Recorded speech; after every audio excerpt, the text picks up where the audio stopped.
Welcome back. This has been one of the most active and destructive hurricane seasons in a generation. People in Puerto Rico, the Caribbean, Florida, Texas, they're still recovering. Just before those storms hit, there were a lot of amateur storm chasers who were out there filming their experiences and sharing them online. There are also professionals who come out at those times, building new businesses around our fascination with extreme weather.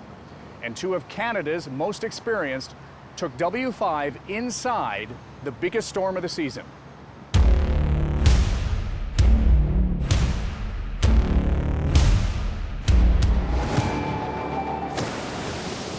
The most important thing that you can do is to safeguard your own life. When the most powerful storms on Earth come bearing down, the warnings are quite clear. You need to leave right now. Save yourself. There is no power anywhere in the city of Rockport. Don't take unnecessary risks. Get out of Dodge. That's certainly the message Texans got when Hurricane Harvey was roaring ashore. With the eye of the storm headed directly for the city of Victoria. If you wait until you realize how serious this condition is, you likely will find that it's too late for you to be able to evacuate. But when everyone was told to flee or hunker down, Greg Johnson and Chris Chittick were driving right in, with the W5 crew right beside them. Holy. Braving driving rain and 200-kilometer-an-hour winds, live streaming their experiences to an online audience of hundreds of thousands eager to experience a Category 4 hurricane. Greg and Chris are storm chasers, Canadians from Regina, who get their kicks and make a living getting into the biggest, baddest weather, from tornadoes to hurricanes. I'd say we're extreme journalists. You know, we want to get that beautiful shot, foreground, hurricane, wind blowing, flooding, whatever it may be, and get a beautiful shot. And is that your bread and butter? Like, I mean, when people think it's just about sort of, you guys want to be near something cool or be driving closer just to scare the crap out of yourselves, what's the business? This is our work, right? I guess I've never been a person that does well in an office environment or in a, you know, a rigid, scheduled type thing. And I don't know that we've ever calculated how many hours we've put in a week or a day. Don't punch a card or anything like that. But you know, it's a business, so we got to make money off of this. What pays the bills is that shot that no one else can get. A shot or video they can sell to media worldwide. But getting that one money-making image exposes them to danger at every turn. So we have down power lines. So we got less than a block away from the hotel. We're gonna have to turn around. Driving over a live power line can be fatal. Look at this huge tree right in front of us in that backyard. Oh, wow, look at that. That's crazy, dude. At any moment, a gust of wind could send deadly debris smashing into their vehicle. And it's not just the wind. Every underpass filled with water is potentially a death trap. Let them know. Oh, watch the flooding here. Flooding, flooding, flooding, flooding, flooding. So we are literally in the inner bands, super intense winds at the moment. To build their Storm Chaser brand, they invite an online audience to experience Hurricane Harvey by riding along with them. It isn't long before they have 500,000 people around the world watching this live stream. Whoa, look at that damage. I'm pulling in there. Yikes, look at that. This canopy didn't stand up to the wind nearly as well as that last one we were looking at. Watch yourselves if any of that comes off, eh? So we're gonna keep going here, Chris. Oh, that building there is just shredded. You've got a 1-year-old at home. What are you doing chasing storms still? It's my passion. It's what I love to do. And I want to show my son, you know, what I'm doing, the passion, and just have him follow that as well. I think that, you know, you hear people say, oh, you got to learn to say no. You got to learn to say no to things. And I kind of look at it a little bit differently. I think when you really want to start living your life, stop saying no. There's destruction everywhere they look. And what they're seeing is only going to get worse. We're nowhere even close yet to ground zero. We're about 20 miles inland from the coast. But on the way, they want to look at downtown Victoria first. So this road's going to take us right into the heart of the city. The roads are a maze of fallen trees and debris. They zigzag their way into town and then spot this house, totally destroyed by a fallen tree. I'm gonna go see if anybody's in that house, okay? It's empty. The owners obviously obeyed the evacuation orders. And it's another chance for the storm chasers to share the experience. We're here in Victoria, Texas, right now at the heart of Hurricane Harvey. And what we're seeing in this town, fences down on the ground and just general debris everywhere. Okay, so for guys who like weather, is this enough of it? This is enough of it. You know, this is my first hurricane. Is it really? Yeah, so tornado-wise, this is a completely different experience. Our tornado experience maybe lasts a few minutes, wreas something like this. How many people follow you guys right now? Do you have a sense of how big the audience is? I think our last stream that we did for about 30 minutes, we had about 500,000 people that tuned in. Seriously? Yeah. 500,000 Yeah. people are watching that Yeah, stuff. yeah. Yeah, because the television networks aren't anywhere near you guys right now, other than us. This is a massive storm. It's 300 miles wide, Yeah. right? So it doesn't matter who you are, you can't get to it all. How big is the audience, you think, right now for any kind of information on this hurricane? This is the biggest news story on Earth right now, I think. Worldwide. All right, well, let's see whether we can get to Rockport or not, because the roads are pretty dicey. All right, cool. Sounds good. You guys lead.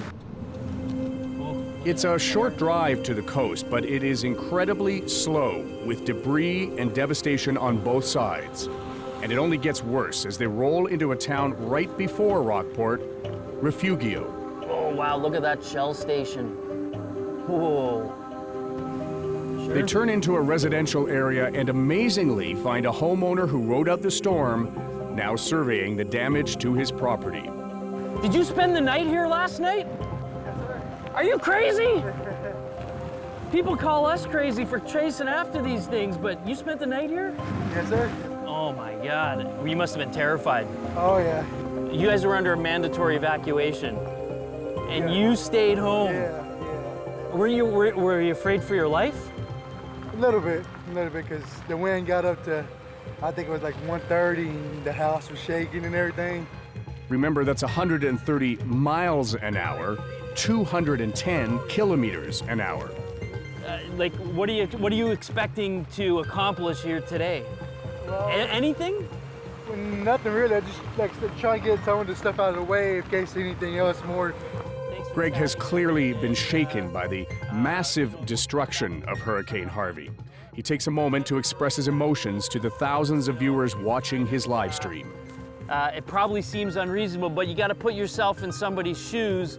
This is their home, this is where they live, this is their community.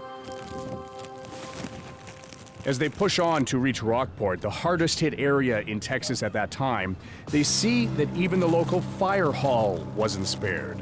It sustained a partial roof collapse. With the winds dying a little, only now is it safe for the firefighters to collect their gear and respond to calls for help. As far as you know, everybody's okay in town? As far as we know. That's good news. There isn't much of the already struggling small town left untouched. It's hard to find a building that's been spared. Moving inland, Harvey is weakening. And as they travel, Greg answers questions from their eager viewers watching their live stream online. From Michaela Potts, we're getting the question, has it gone down to a tropical storm yet? Has it transitioned from a hurricane to a tropical storm? And, you know, our observations, I would say absolutely, it's probably down to a tropical storm. But along the coast to where Greg and Chris are heading, the danger isn't over yet. We're getting basically down to sea level here as we get closer to the coast. The storm surge, the water, the flooding, and you know, people don't take it seriously and they drive through areas that they definitely shouldn't be driving through, and vehicles get you know, whisked away in the water, and that's how people get killed in these storms. Water is already up to both sides of the road. And I think we have an issue up here now. We may not be able to get through, unfortunately. And then, trouble. Oh yeah, water's right over the road. We're not getting through. They encounter what looks like a lake over the main highway to Rockport. Trying to get across something like this is how people end up dying in these hurricanes. We're not going to be able to get through here. Almost more importantly, the people there can't get out. Right, yeah, yeah. Unfortunately, I think, Kevin, what we're going to have to do is figure out a different route or a different plan altogether. Yeah, because this land here is really low, and there's no way with the amount of rain that's coming down right now that that's going to recede in the next day. I want to get in the car because it's raining Yeah, it's and still windy, going.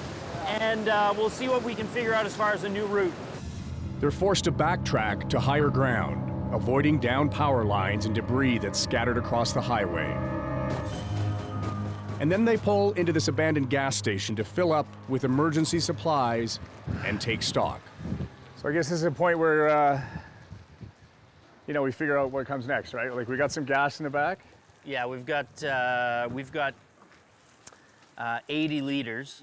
The storm's starting to dissipate. You guys are storm chasers. Is it time to move on to chase other storms for your audience? The hardcore part of the storm is over, and now it's time to Yeah. back home. I mean, yeah, yeah. I mean, really, it is. I mean, if this is what you come for, right? You got your good fix? Yeah.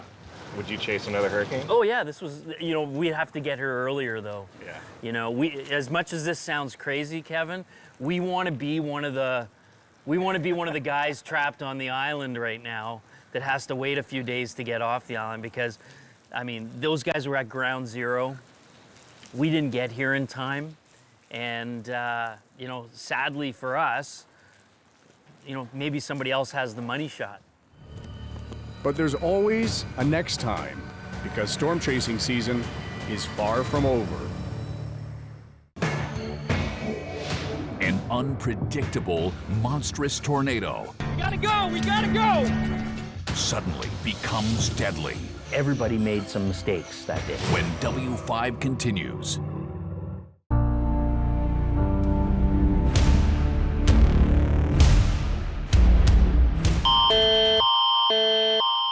To most people, that sound of the emergency alert system means run for shelter. But for Greg Johnson and Chris Chittick, it means they're in the right spot.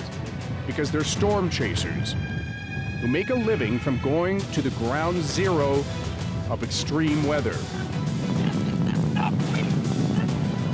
They call themselves tornado hunters, who make money selling photos and videos of extreme storms. And now, with tornado tourism. When did it occur to you that this could become almost a tourist business? Every day, someone's like, "You have the best job ever. You have my dream job. I would love to do that." Ding. I literally got tired of telling people, sorry, we don't do that. And I just went, all right, well, let's try this. And now they have clients, people willing to pay thousands of dollars to get as close to a monster storm as possible. This is what they pay to see. These are experiential vacations. You're not sitting in the back of a bus touring around the countryside. We're actually getting people involved in what we're doing. We got radios between the two trucks and, you know, giving everybody code names and stuff. I mean, it sounds ridiculous, but that's what you saw in the movie Twister, and that's what people want to experience. They want to have that feeling that they're actually storm chasing. Twister, that 1996 Hollywood blockbuster that followed scientific storm chasers and exposed viewers to terrifying tornadoes real close. But there actually were real scientists who did just what the movie showed. Mike Eitz is one of them. He's a former assistant director of the National Severe Storms Laboratory in the United States, and bad weather is his business. I was a storm chaser mainly for my job. Storm chasing was really, really important, and we called it storm intercept, not chasing, because our job was to get out there, document what happened. So, in your day, as a professional, you were out chasing storms to be able to verify some of the science and the data that you were receiving here. Exactly, yep. What has that become now, do you think? Well, that still happens. There's the Twister phenomenon in 1996, where all of a sudden everybody wanted to be a storm chaser. Because of a movie. Because of a movie. And it opened up this big, broad world of storm chasing. And so all of a sudden you go out and there'd be 3 people on a storm, then there was 300 people on a storm. Because people don't just want to watch it, they want to experience it for themselves. They want to see it, they want to document it, they want to be on YouTube, they want to get as close as they can. Most of it is people that just want to enjoy and be part of the experience. Enjoy is an interesting word, though, because sometimes it doesn't end up that way. I've always said that things can change really rapidly, and if you're not a meteorologist or you don't know what's going on, you can get in places that you don't want to be. As Eitz points out, the path of a tornado may not be predictable. So most tornadoes are absolutely survivable. That's why the tornado hunters begin every tour with a mandatory safety briefing. Most people that get killed in a tornado are in a vehicle. You have people hiding underneath an overpass, all these kind of things. That's where people die in tornadoes. And it's not the wind that kills you, it's what the wind is blowing. In other words, the debris that tornadoes pick up and spit out can be deadly. So the good news for us is that our trucks have roll cages, bulletproof exteriors, and we've got radar, which allows us to, in real time, understand where we are positioned in the storm. And so Chris's favorite line is, we have to trust the truck. And this particular truck has been inside the largest tornado ever recorded on Earth. It was May 2013. Greg and Chris were traveling through Oklahoma chasing what was expected to be a massive storm right in the heart of what's known as Tornado Alley. And then, just outside the town of Reno, there it was. Go, go, go, go, go, go! It's rotating. Look at you. See the rotation to west. I'm going out of the car. A massive tornado Tornado on the ground, 2 o'clock. with some of the highest wind speeds ever recorded. Gotta go, we gotta go! And then it suddenly veered into their path. Debris! Debris! Coming up! That whole thing's coming up! Oh my God. This is their actual footage. Go, go, go, go, go! Chris and Greg were lucky. They were able to outrun the twister.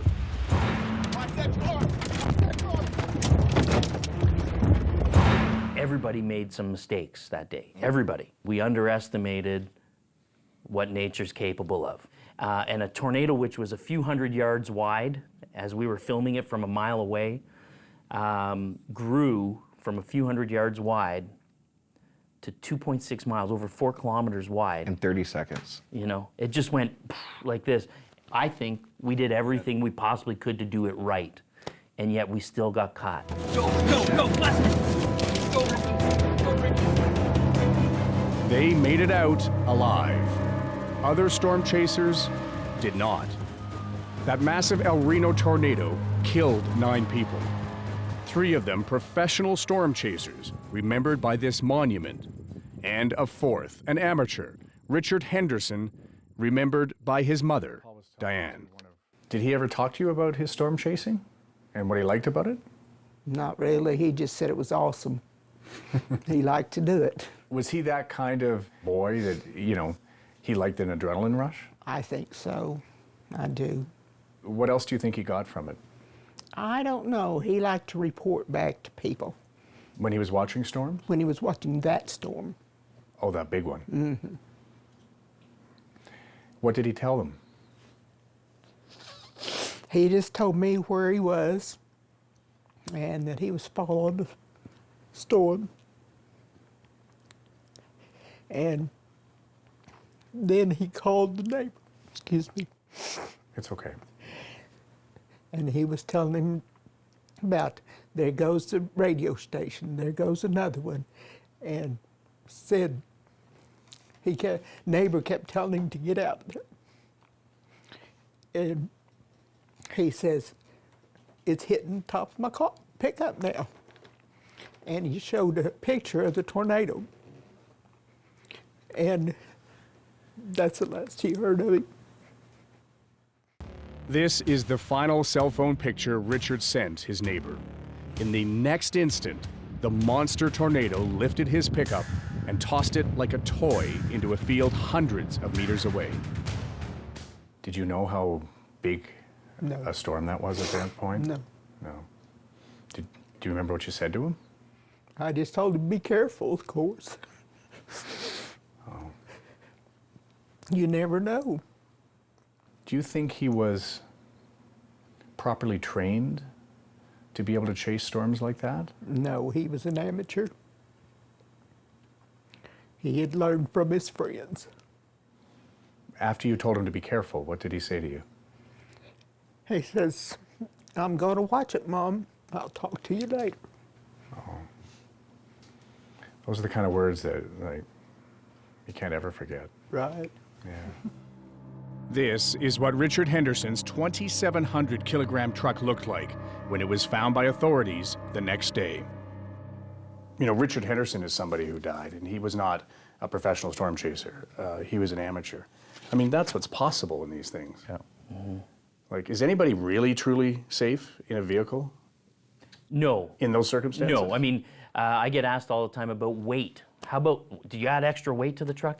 If we're ever in a situation where the weight of the truck is a factor, it's not going to matter. Once that wind gets underneath that truck, it's like a kite. But no matter how much weight it is. But our truck wouldn't look like that.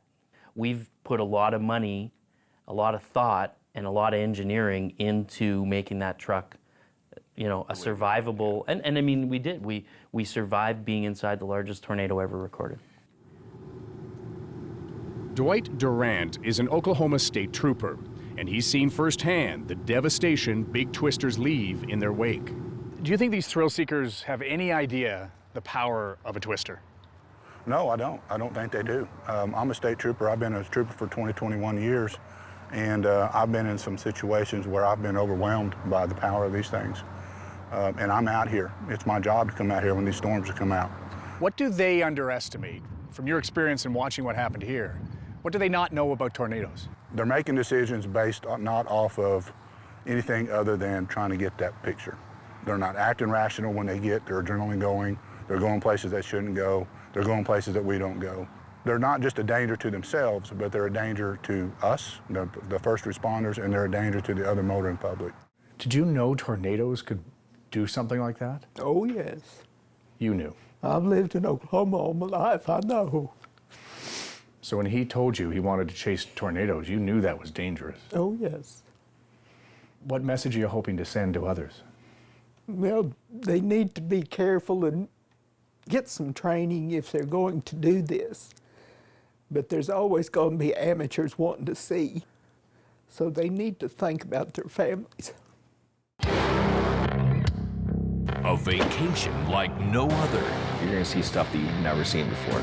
To see nature at its worst. Whoa! Hoping to see a tornado, but lightning is awesome too. When W5 continues.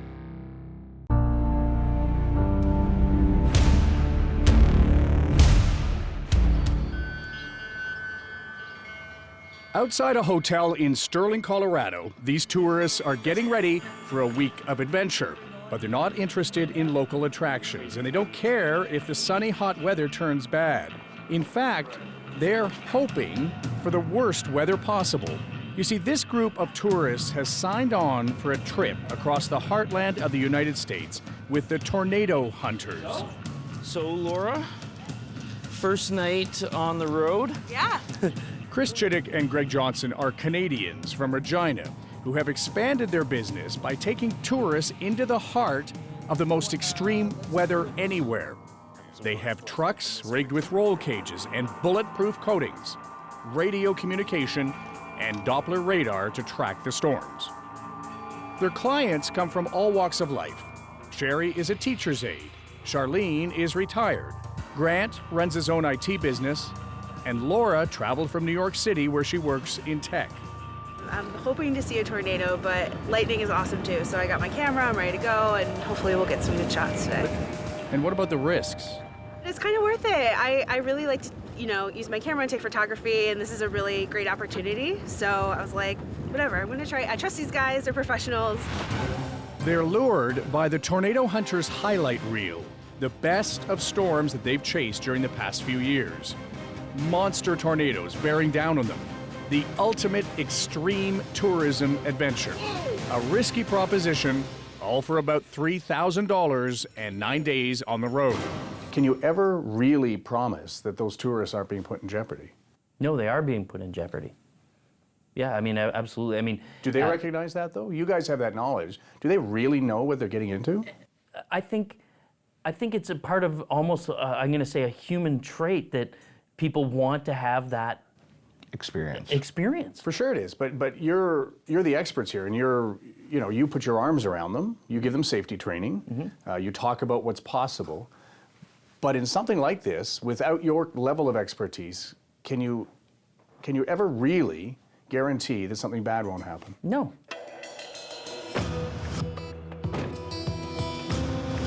It's a long drive in the brightly colored convoy up the interstate into the Dakotas to intercept what seems to be on radar a promising thunderstorm. After a few hours, the group is finally able to stop and set up their cameras in advance of the storm. We have a storm that just blew up right in front of us. It's now intensifying. It actually is going through the life cycle of a severe thunderstorm. High winds, blowing dust, and then nothing. Well, I mean, we've got a storm that we thought was going to turn into a thing. This turns out not to be the thing today. It looks beautiful, but it doesn't have any real severe potential. A little bit of lightning, but there's not even hail in this thing, so it's not going to be the storm that we want. But we have a new one developing off there. You can see how dark it is. So that becomes our target. Here in Tornado Alley, the next twister is just one summer day away. Greg is able to use radar to head for the next promising storm. Oh, it's kind of neat. You know what? Let's pop right here. This one has potential, with constant flashes of lightning and a wind that keeps gaining strength. Patience, grasshopper. As the storm gets closer, the wind really picks up. The lightning all around them. It looks promising, but not quite.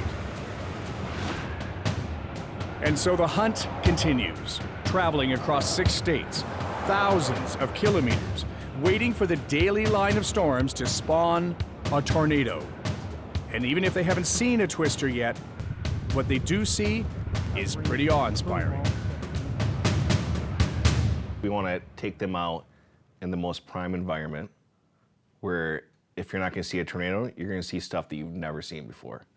Storm structure, large hail, something that you wouldn't see like out your backyard. Like, we'll take you to that experience and hopefully a tornado comes. People pay good money. The next day, now in North Dakota, where a large storm front is rolling east.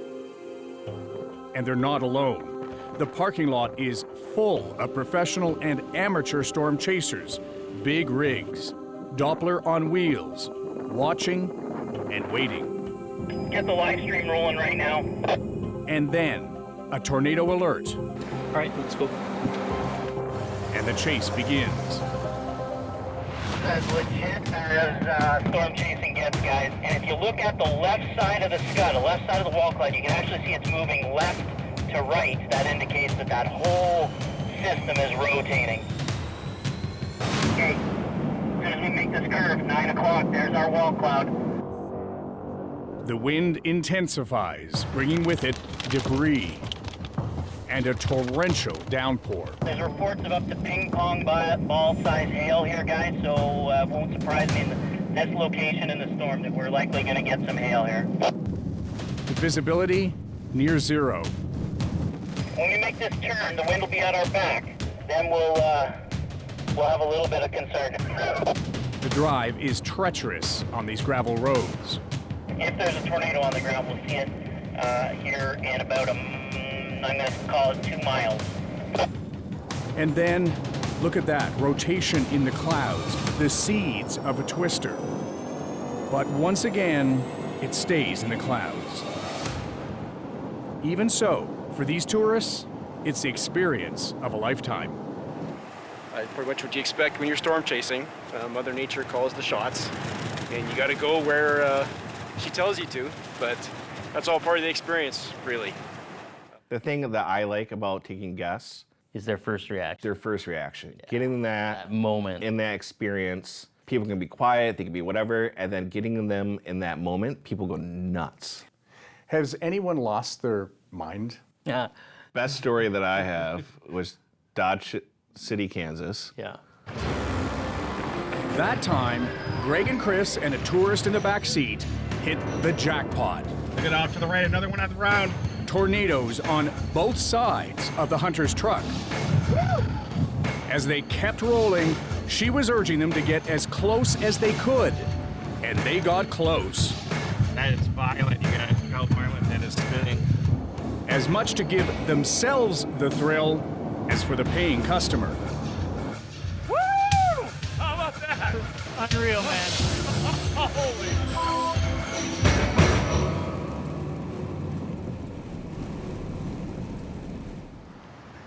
Well, there are about 1,300 tornadoes a year in the U.S., about 80 across Canada, but that number is rising as the technology to track them improves.